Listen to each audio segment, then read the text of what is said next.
Pozdravljeni. Izraz tovarniško moštvo se pogostokrat uporablja tudi v svetu Formule 1. Danes si bomo skupaj pogledali, katero ekipo lahko smatramo za tovarniško ekipo in zakaj je to tako pomembno, če sploh v resnici je.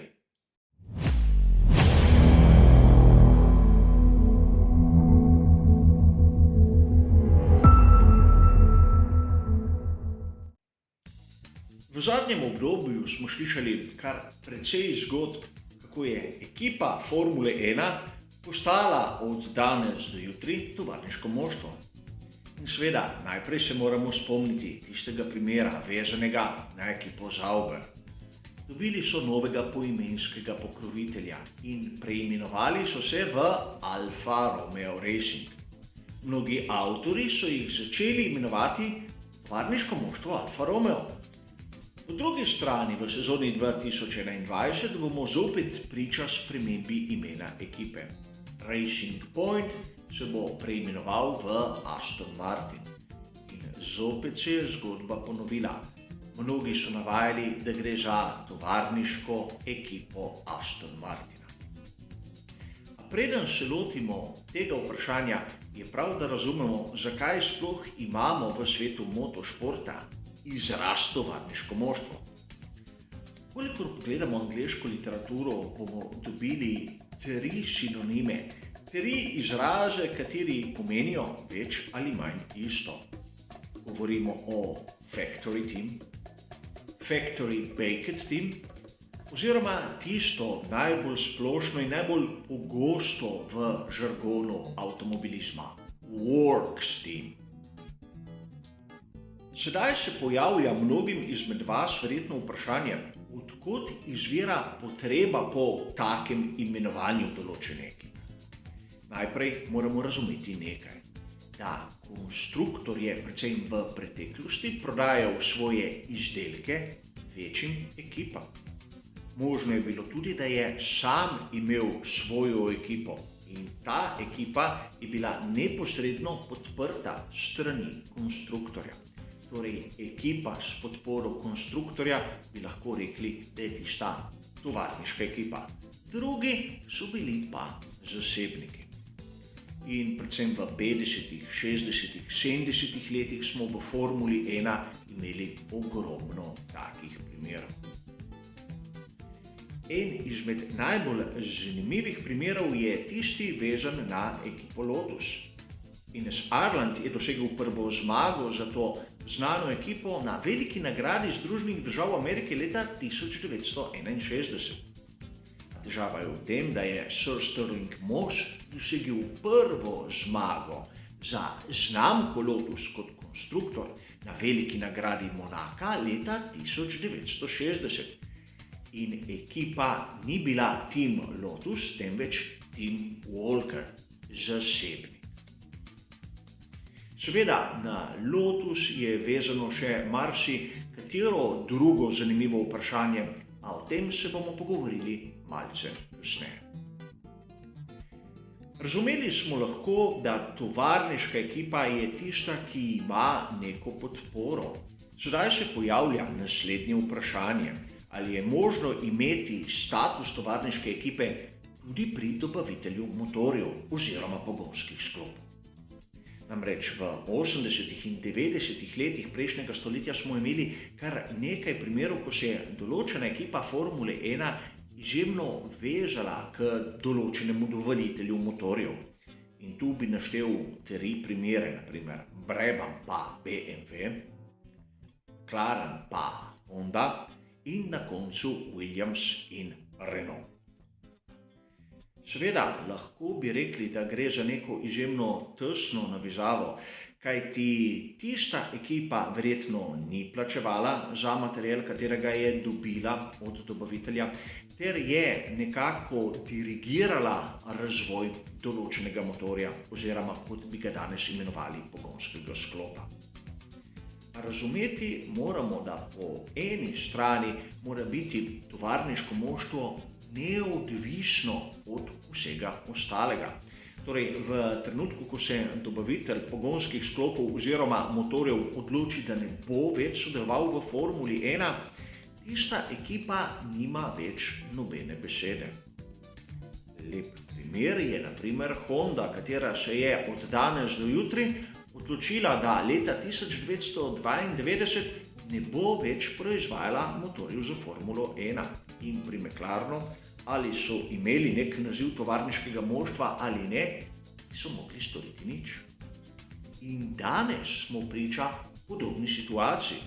Honda se je odločila, da ob koncu sezone 2021 ne bo več dobavitelj pogonskih sklopov in Red Bull ter Alfa Tauri lahko imata status tovarniške ekipe. Morata storiti pravzaprav nič.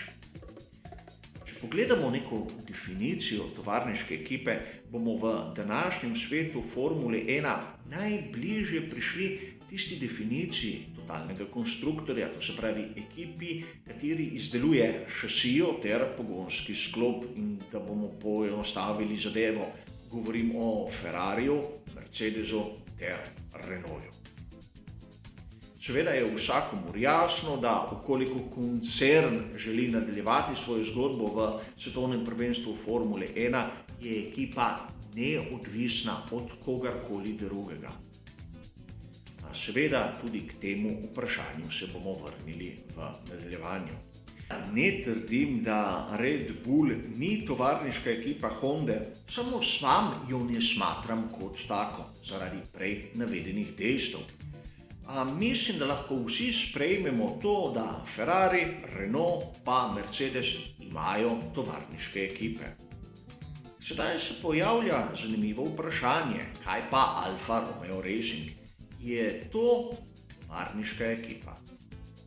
Mislim, da se lahko vsi strinjamo, da ni. Prvič, pogonski sklop je Ferrari, tako po imenu kot po izvoru.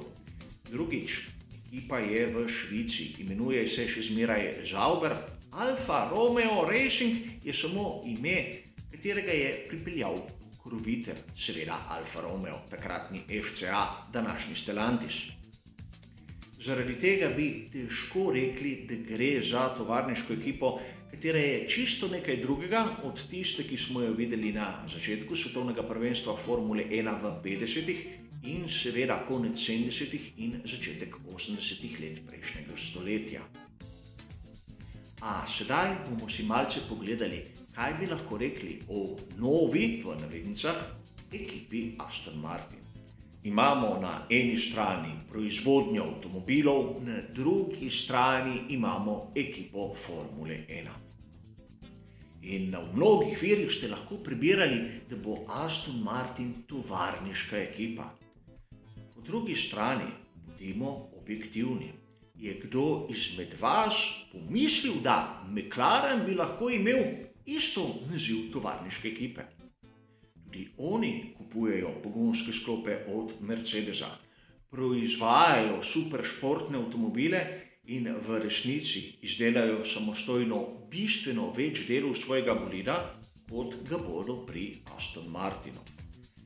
Sedaj malce čudno bo imenovati McLaren tovarniško ekipo, ker ne vemo tovarniško ekipo koga, McLarena mogoče, mnogi se ne bodo uprli skušnjavi, da bodo Aston Martin imenovali tovarniško ekipo.